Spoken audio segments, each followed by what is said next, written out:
Good morning, my dear students. As you know, we are doing company accounts.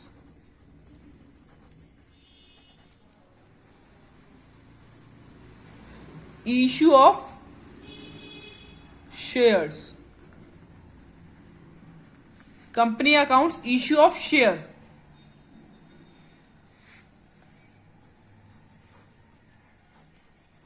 Okay बेटा, हम अपनी previous video में share किसे कहते हैं पढ़ चुके हैं. Equity share and preference share के बारे में हम पढ़ चुके हैं. Okay clear. हम kinds of capital means authorise capital, issued capital and last one is subscribe capital के बारे में हम पढ़ चुके हैं, जिसमें हम इसके बाद कॉल्ड अप कैपिटल के बारे में पढ़ चुके हैं. Called up capital is a capital which is called by director. ठीक है, कॉल्ड अप कैपिटल के बारे में भी हम पढ़ चुके हैं. क्लियर. इसके बाद हम reserve capital and reserve capital and capital reserve भी पढ़ चुके हैं. रिजर्व कैपिटल किसे कहते हैं? Reserve capital means part of uncalled capital. Called capital वो होती है जो कॉल्ड अप होती है बाय डायरेक्टर्स. अनकॉल्ड कैपिटल जो कॉल्ड अप अभी तक नहीं हुई, जिसको अभी तक बुलाया नहीं गया. ठीक है. Reserve capital means part of uncalled capital which has been reserved to be called on the liquidation. देखो, इसका मतलब ये है बच्चा कि अभी तक हमने रिजर्व कैपिटल, वो कैपिटल होती है जिसको हमने रिजर्व कर रखा है, अभी तक हमने उसको बुलाया नहीं गया, मतलब अनकॉल्ड कैपिटल है वो, जिसको हमने रिजर्व कर रखा है, जो हम लिक्विडेशन के टाइम पे जिसको बुलाएंगे. To be called on liquidation. Liquidation मतलब वाइंडिंग अप के टाइम पे. एंड इरिसीवेबल, और हम रिसीव कब करेंगे? Irreceivable only at the time of winding up के टाइम पे ही हम इसको रिसीव करेंगे. Reserve capital. Clear. Now next one is capital reserve. Capital reserve क्या होती है बता सकते हैं बच्चा? देखो, जो भी हमें फायदे होते हैं, जो भी हमें फायदे होते हैं कैपिटल रिजर्व से. ओके. जैसे कि अगर हमने कोई भी एसेट सेल ऑफ करी, एसेट थी तो बच्चा 50,000 की, बट हमने सेल ऑफ करी 1 लाख रुपीस की, तो हमें कितना हुआ? 50,000 रुपीज का प्रॉफिट हुआ. इसको हम कहां रखेंगे? कैपिटल रिजर्व में रखेंगे. इसको बोलते हैं कैपिटल रिजर्व. ठीक है. प्रॉफिट्स जो हम रख लेते हैं. ओके. और ये प्रॉफिट यूज कहां होंगे? कैपिटल रिजर्व में रख लिए. कई बार कैपिटल लॉस भी तो हो सकता है इसमें, तो हम कैपिटल लॉस को, कैपिटल लॉस अगर हो जाता है तो हम कैपिटल रिजर्व में से ही क्लियर कर देते हैं उसको. ठीक है. ये दो टर्म आपको समझ आ गई. नेक्स्ट टर्म देखिए. नेक्स्ट टर्म हम पढ़ते हैं बच्चा इसमें प्राइवेट प्लेसमेंट ऑफ शेयर. इसके बाद हम पढ़ रहे हैं प्राइवेट प्लेसमेंट ऑफ शेयर किसे कहते हैं. Private placement of share means issue of share. इस चैप्टर में हम पढ़ रहे हैं इश्यू ऑफ शेयर. जब हम इश्यू करते हैं शेयर, तो private placement of share means issue of share to a pre selected group. जब हम इश्यू करेंगे शेयर किसको? प्री सिलेक्टेड ग्रुप, मतलब पहले से सिलेक्टेड ग्रुप को, ग्रुप ऑफ पर्सन को. ग्रुप में जो भी पर्सन है उसको pre selected group of person such as. देखो, such as promoters, friends, mutual funds, and financial institutions.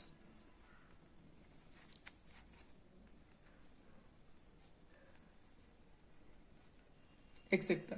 इसका मतलब ये हुआ, प्राइवेट प्लेसमेंट ऑफ शेयर का मतलब ये हुआ कि हम जब शेयर देंगे, इशू करेंगे शेयर, किसको? प्री सिलेक्टेड ग्रुप को, जो हमने सेलेक्ट कर रखा है ग्रुप, उस पर्सन्स को देंगे। जैसे वो पर्सन में आता है, प्रमोटर्स को दे सकते हैं, अपने फ्रेंड्स को दे सकते हैं, म्यूचुअल फंड्स को दे सकते हैं, फाइनेंशियल इंस्टीट्यूशन को दे सकते हैं। ठीक है, pre selected group of person, जो हमने पहले से ही सिलेक्ट कर रखे हैं group of people. Clear? Okay.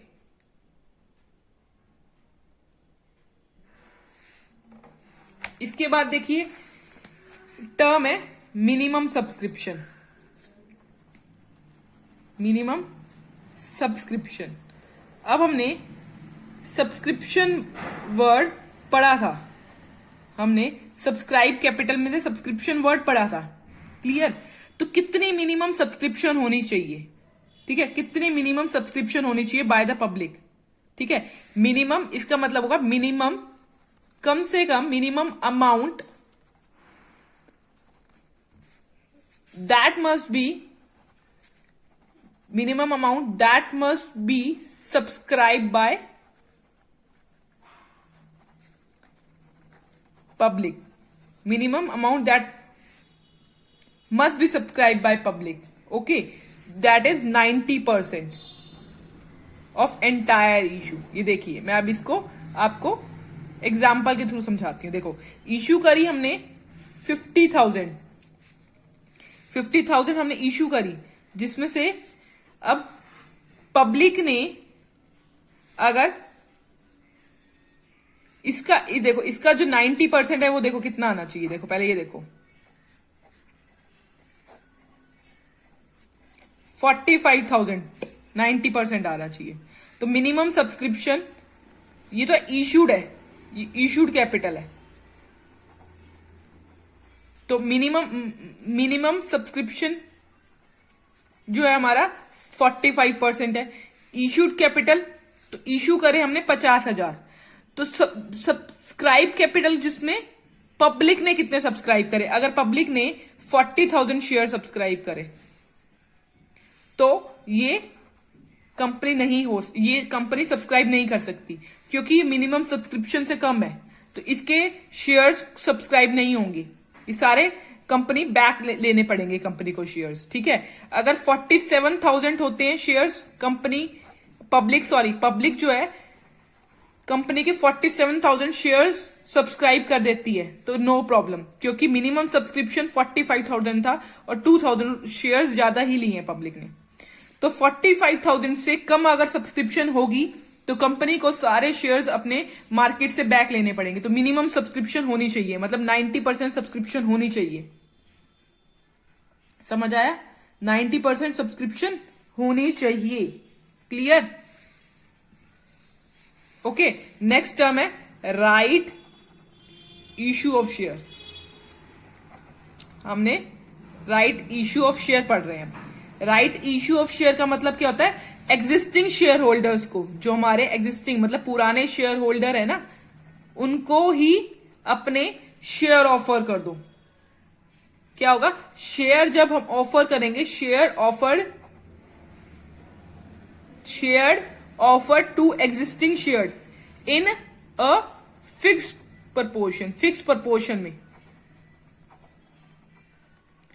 Proportion में उन एग्जिस्टिंग शेयर होल्डर को जब हम शेयर दे देते हैं, उसको बोलते हैं right issue of share. Right issue of share समझ आया? मींस जब एग्जिस्टिंग शेयर होल्डर को शेयर देते हैं फिक्स प्रपोर्शन का मतलब ये है जिस लेवल में उनके पास पहले थे। ठीक है, क्लियर?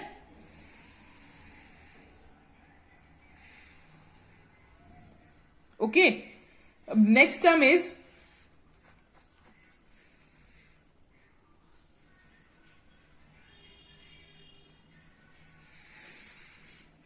एक टर्म पढ़ रहे हैं हम, एप्लीकेशन मनी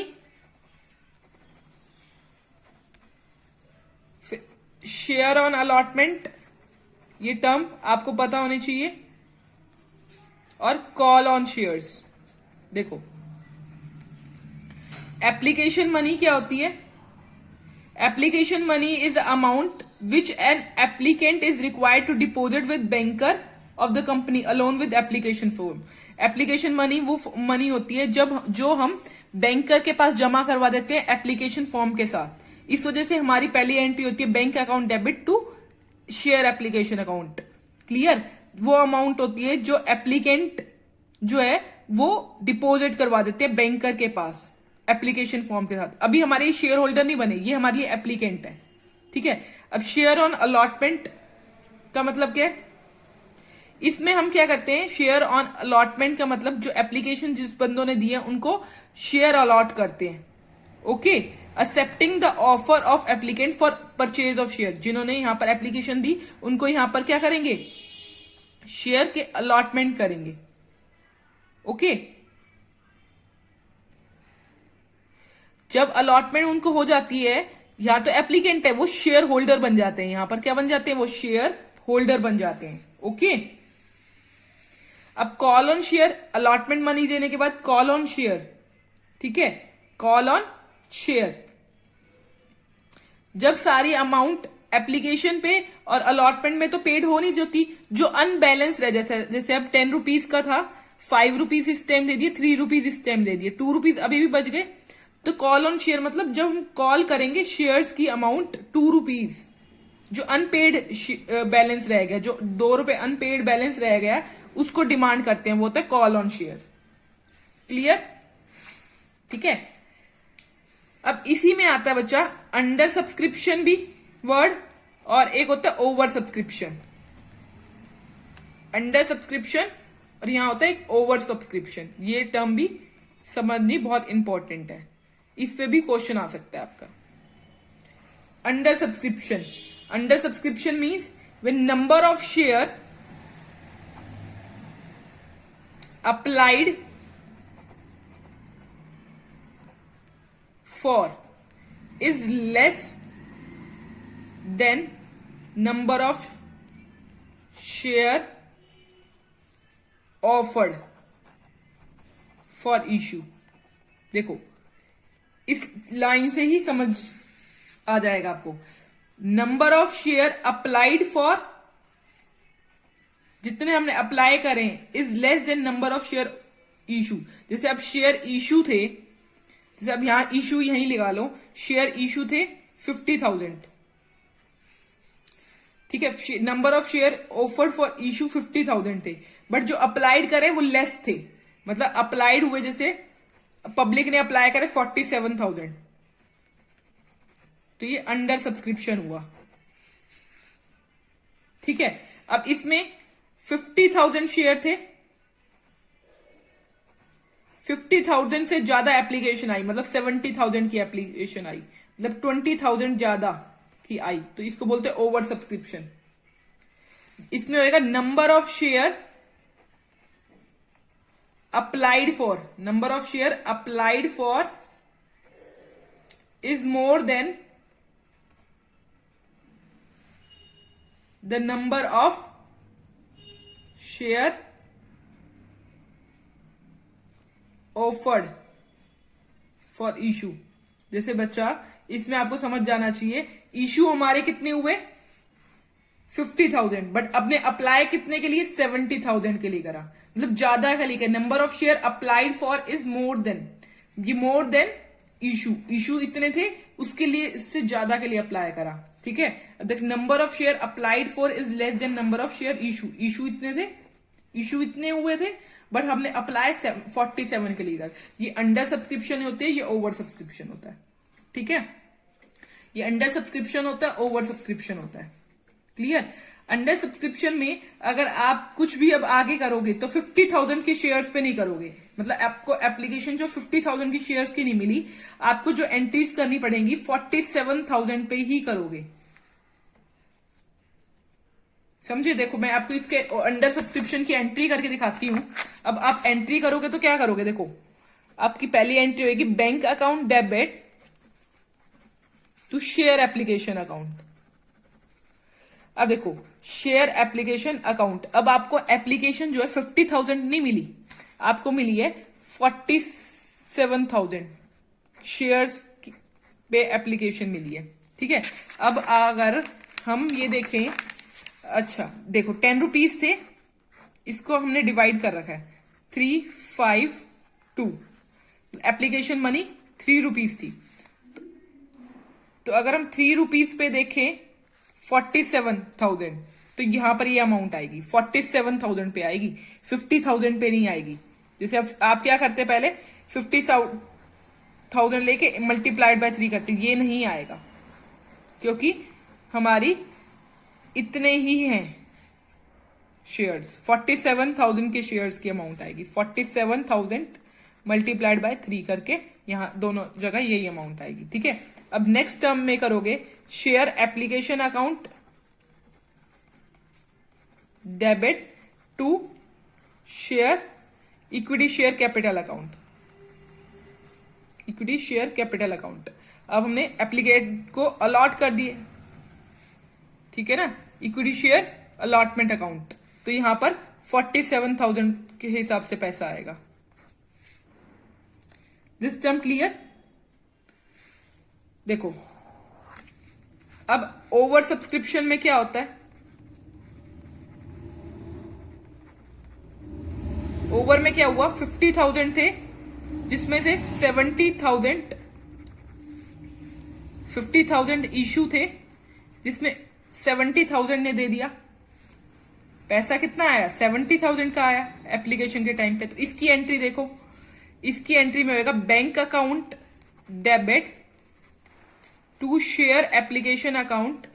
देखो एप्लीकेशन के टाइम पे पैसा कितने का आया 70,000 का आया, 70,000 70,000 मल्टीप्लाइड बाय 3 का पैसा आया है, यहां पर भी 70,000 मल्टीप्लाइड बाय 3 का।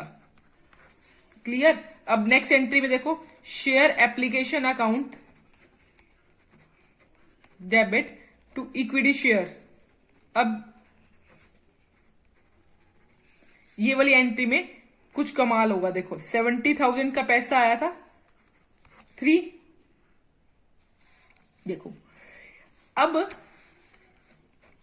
इस एंट्री से आपको बहुत कुछ सीखने को मिलेगा। देखो अब इक्विटी शेयर हम किसको दे सकते हैं, क्योंकि हमारे पास तो 50,000 शेयर है, बेशक से पैसा 70,000 का आया हो, हमने क्या करना, तो हमने 50,000 शेयर होल्डर को ही हम शेयर दे सकते हैं, 50,000 मल्टीप्लाइड बाय 3। ठीक है, अब ये 20,000 आ गए, तो इसमें केस हो सकता है कि हमने ये 20,000 को क्या कर दिया हो, रिजेक्ट कर दिया हो।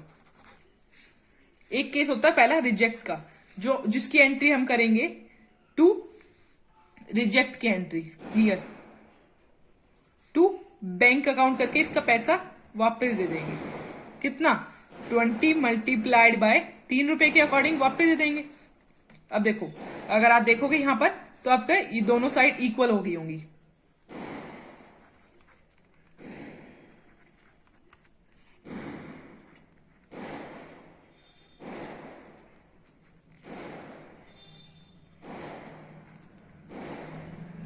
ठीक है, दोनों साइड इक्वल है ना। अब फर्स्ट टाइम में आपने तो इसको रिजेक्ट कर दिया, ठीक है, ये आपने क्या कर दिया, रिजेक्ट कर दिया। दूसरा केस ऐसा भी हो सकता था कि इसका पैसा रिजेक्ट करके ना, नहीं रिजेक्ट करेंगे हम, इसका पैसा एडजस्ट कर देंगे, इनका पैसा क्या कर देंगे, एडजस्टमेंट इन अलॉटमेंट, अलॉटमेंट के टाइम पे हम इनका पैसा एडजस्ट कर देंगे, या कॉम्बिनेशन हो सकता है इसमें, कॉम्बिनेशन भी हो सकता है कि हम कुछ बंदों को रिजेक्ट कर दें और कुछ बंदों को एडजस्ट कर दें। ये होता है प्रो राटा का केस, ये तो प्रो राटा का केस। क्लियर? जब हम एडजस्टमेंट कर देते हैं वो हम क्वेश्चन के थ्रू समझ लेंगे। ठीक है, ये दो केसेस समझ आ गए होंगे, हम इसको क्वेश्चन के थ्रू समझेंगे। अब इसी में एक और चीज समझ लो बच्चा, एक लमसम अमाउंट होती है और एक इंस्टॉलमेंट की मेथड होती है। जो ये हम टर्म कर रहे हैं वो इंस्टॉलमेंट के थ्रू कर रहे हैं। लमसम अमाउंट मीन्स जब हमें सारा पैसा एक बारी में मिल जाता है। क्लियर? जैसे अब 50,000 शेयर थे और 10 रुपीज थे, ठीक है। तो lump sum means when we get whole amount in one time, एक बारी में अगर हम सारा अमाउंट मिल जाता है हमें, तो वो होती है लमसम अमाउंट, ठीक है।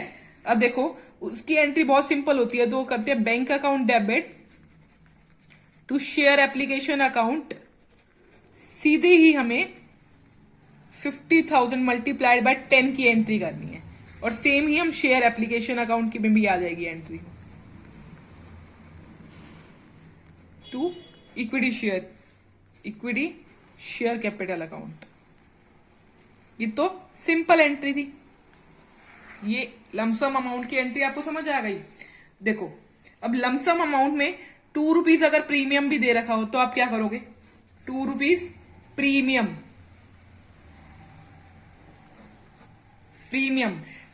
वर्ड हमने पढ़ा है जब हमें कंपनी के शेयर तो 10 रुपीज की है, कंपनी के शेयर कितने रुपीज के हैं? 10 रुपीज के हैं, बट कंपनी की गुडविल इतनी ज्यादा है, कंपनी ने 2 रुपए प्रीमियम के नाम से भी मंगवा लिए। तो कंपनी इस प्रीमियम के पैसे का क्या करेगी? इस पैसे को सिक्योरिटी प्रीमियम रिजर्व में डाल देगी। किस में डाल देगी? सिक्योरिटी प्रीमियम रिजर्व में डाल देगी। क्लियर? ये इंस्टॉलमेंट के टाइम पे भी हो सकता है, जैसे 10 रुपीज था, 3 रुपीज, 2 रुपीज प्रीमियम, मतलब 12 रुपीज का है। तो इंस्टॉलमेंट के टाइम पे प्रीमियम जो होता है वो लगभग बच्चा अलॉटमेंट के टाइम पे होता है। 2 रुपीज प्रीमियम, 5 रुपीज यहां थे और 2 रुपीज यहां था, ठीक है। अब यहां कितने थे? बच गए 3, 8, 9, 10, अभी भी 2 रुपीज बचे हैं, वो लास्ट कॉल पे लेंगे हम।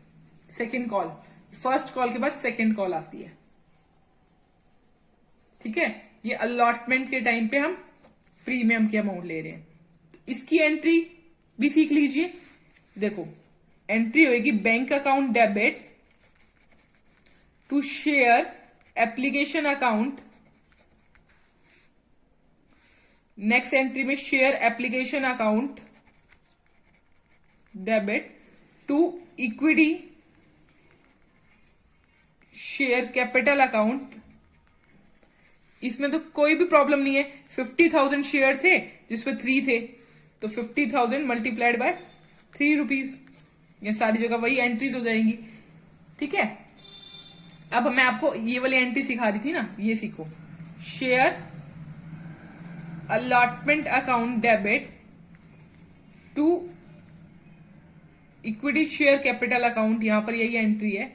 तो ये 5 रुपीज से होगी। 50,000 शेयर थे 5 रुपीज के, ये दोनों साइड में यही अमाउंट आएगी। अब देखो बैंक अकाउंट से कितनी अमाउंट आएगी? बैंक अकाउंट, तो हम क्या देख रहे थे बच्चा? Share allotment account debit 5 rupees, इसने शेयर कितने के? 3 रुपीज, तो 50,000 मल्टीप्लाइड बाय 3, और बैंक अकाउंट को जाइए, यहां पर देखिए इसमें सिक्योरिटी प्रीमियम रिजर्व अकाउंट में जाएंगे 50,000 मल्टीप्लाइड बाय 2। क्लियर? अब नेक्स्ट एंट्री में क्या एंट्री होगी? Bank account debit to share allotment account, जिसमें आएंगे 1.5 लाख रुपए। तो मैं आपको सिर्फ ये वाली एंट्री सिखाने जा रही हूं कि इसकी अमाउंट जाएगी कहां पर? इसकी अमाउंट जाएगी सिक्योरिटी प्रीमियम रिजर्व में, सिक्योरिटी प्रीमियम रिजर्व में जाएगी इसकी अमाउंट।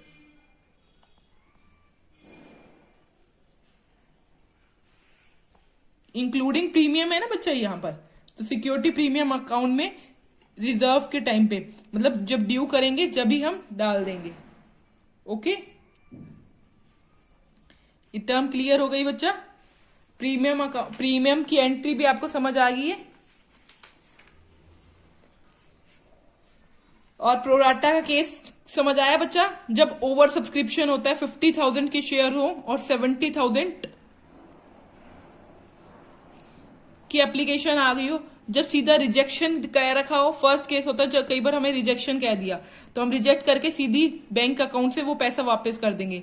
कई बार क्या होता है, वो पैसा हमें एडजस्ट करना पड़ता है, पैसा कहाँ एडजस्ट करना पड़ता है, अलॉटमेंट के टाइम पे एडजस्ट कर लेते हैं वो पैसा। कई बार क्या होता है, कुछ को हम रिजेक्ट कर देते हैं, कुछ को हम एडजस्ट करते हैं, तो इसको बोलते हैं प्रोराटा केस। ठीक है, इसकी एंट्री हम नेक्स्ट वीडियो में करेंगे।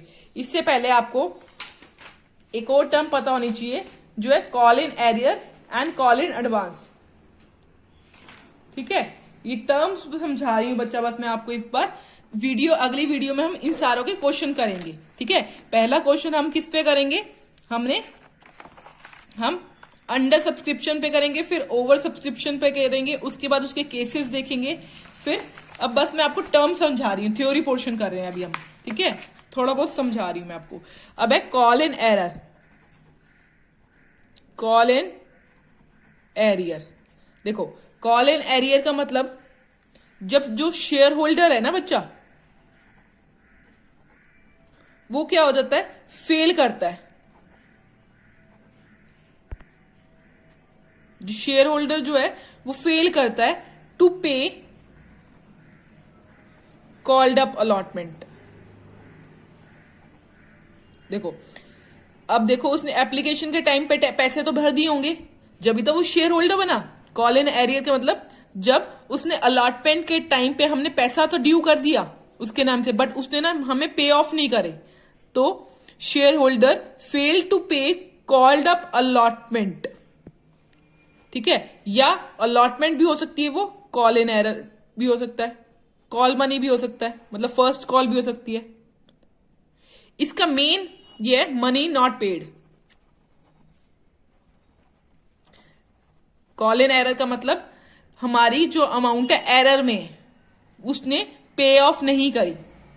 क्लियर, जब हमारी अमाउंट हमें मिली नहीं तो अमाउंट नॉट पेड, तो ये कंपनी के लिए क्या होता है, लॉस होता है। कंपनी के लिए क्या है, लॉस है।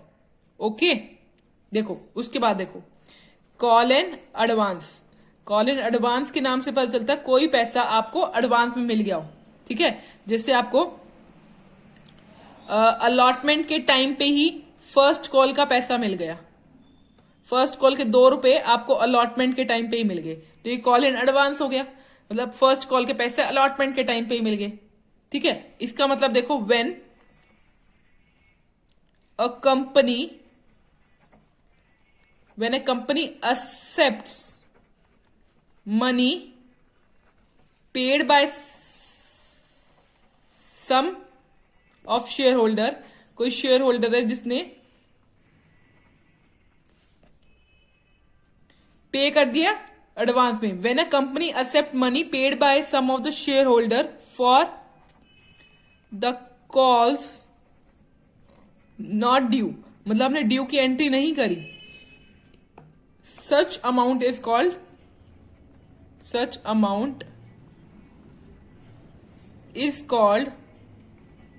Call in advance. Call in advance का मतलब ये है बच्चा, हमने उसकी एंट्री ड्यू नहीं करी, जब भी उस शेयर होल्डर ने हमें बिना मांगे वो अमाउंट दे दी, तो उसको बोलते हैं कॉल इन एडवांस। बिना मांगे अगर हमें कुछ मिल गया तो एडवांस में पहले मिल गया, फर्स्ट कॉल का पैसा हमें अलॉटमेंट के टाइम पे उसने खुद ही दे दिया, तो वो हो गया कॉल इन एडवांस। ठीक है, अब देखो, अब अगर हमें किसी ने पैसा नहीं दिया, ये मतलब कॉल इन एरर है, हमने मांगे पैसे बट उसने हमें दिए नहीं, तो कंपनी क्या करती है, उस पर इंटरेस्ट लगाती है, वो है 10% इंटरेस्ट। सिर्फ 1 नंबर के क्वेश्चन में आ सकता है, 1 मार्क्स के क्वेश्चन में 10% इंटरेस्ट लगाती है कंपनी। इंटरेस्ट का कोई क्वेश्चन नहीं है हमारी बुक में, तो हम वो नहीं करेंगे, सिर्फ आपको पता 10% interest to be charge on call in arrear. Call in arrear पे कितना परसेंट इंटरेस्ट चार्ज होता है, 10%।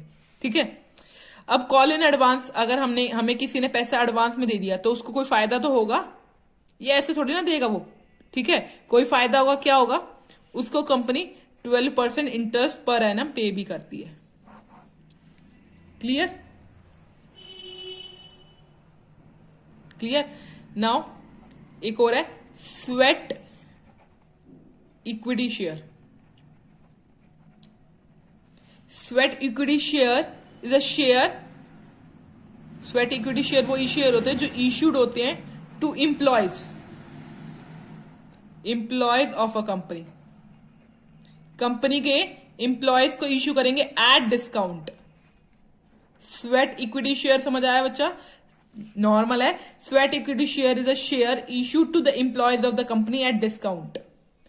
जब हम इक्विटी शेयर्स को इशू कर रहे हैं, मतलब शेयर इशू कर रहे हैं, किसको? एम्प्लॉयज को दे रहे हैं, कंपनी के एम्प्लॉयज को दे रहे हैं डिस्काउंट पे, उसको बोलते हैं स्वेट इक्विटी शेयर। क्लियर? कुछ और थ्योरी पोर्शन भी रहता है बच्चा हमारा, वो हम नेक्स्ट वीडियो में करेंगे। बट हम नेक्स्ट वीडियो में पहले हम इन सब के पोर्शन के क्वेश्चंस करेंगे, ठीक है? Okay, clear to you? Till then you should read every theory portion. सब आपका थ्योरी पोर्शन फिनिश हो जाना चाहिए, ठीक है? थ्योरी पोर्शन आप कंप्लीट कर लीजिए। ओके, अब आपको मैंने प्रीमियम का मतलब तो बता दिया और कैसे होगा। प्रीमियम की डेफिनेशन नहीं बताई। देखो, सिक्योरिटी प्रीमियम होता क्या है वो मैंने आपको बता दी, जब एक्स्ट्रा अमाउंट होती है, ठीक है? प्राइस जब होता है, price above it's nominal value, ये बात मैंने आपको बताई थी। इस नॉमिनल वैल्यू 10 है, बट वो इश्यू हुआ 12 पे, प्राइस अबोव हुआ। तो इसका अगर पूछा जाता है क्या होता है सिक्योरिटी प्रीमियम, तो कैसे निकालेंगे? इश्यू प्राइस माइनस में फेस वैल्यू। देखो, ये इश्यू प्राइस 12 था, फेस वैल्यू 10 थी, तो सिक्योरिटी प्रीमियम निकला 2। ये बात समझाने के लिए मैंने आपको ये बताया है, ठीक है? और पार का मतलब तो आपको पता है, जब हम हमारी इश्यू प्राइस और फेस वैल्यू इक्वल हो तो होता है इश्यू ऑफ शेयर पार पे। पार और प्रीमियम भी आपको समझ आ गया बच्चा? Clear? Now you should read every theory portion and try to do some illustrations, okay, of under and over subscription। Under subscription की आप इलस्ट्रेशन कर सकते हैं बच्चा अपनी बुक से, वो कर लीजिए। Okay, thank you very much.